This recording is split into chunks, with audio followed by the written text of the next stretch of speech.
I heard a wonderful story the other day about an unexpected healing side effect of a GoFundMe campaign. The story was about a young dad of young kids, who was dying of cancer. And as it became clear that he wasn't going to be able to work anymore and his family really needed help, his friends set up a GoFundMe campaign. And he knew people all over the world, and they all wrote in and they gave money. And a number of those people also wrote little notes in the GoFundMe platform. And as his cancer progressed, he said to his wife, I think we should do another GoFundMe campaign. And she said, well, why would we do that? You didn't want it last time, and we don't need the money. We're okay. Why would you want it? And he said, I want those notes.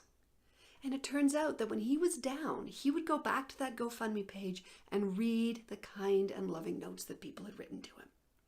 And so they did something brilliant. They did another GoFundMe, but the maximum donation was $1, and the requirement was that you write a note. And from all over the world, his friends poured their love into these little boxes on the GoFundMe platform. The money was the least of it. What it was a chance for them to show him their love. And as he was dying, again and again and again, he would read those notes, then he would ask them to be read to him. And I think what's happening here is a really important demonstration that the way to meet death is with the flow of love. And whatever mechanism we can put in place to allow love to flow will improve our experience of death and dying.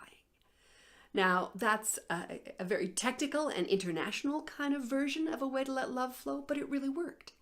And all sorts of ceremonies and community circles and councils and talking opportunities and rituals that allow the people around the dying person to really pour their love into them and their immediate family are incredibly helpful, but often we don't have those channels, so we have to create them. And in my work as a death doula, much of what I do is creating ritual channels that allow love to flow. Because when we're dying and there's nothing more that can be done to serve our body, then it's love that serves our soul.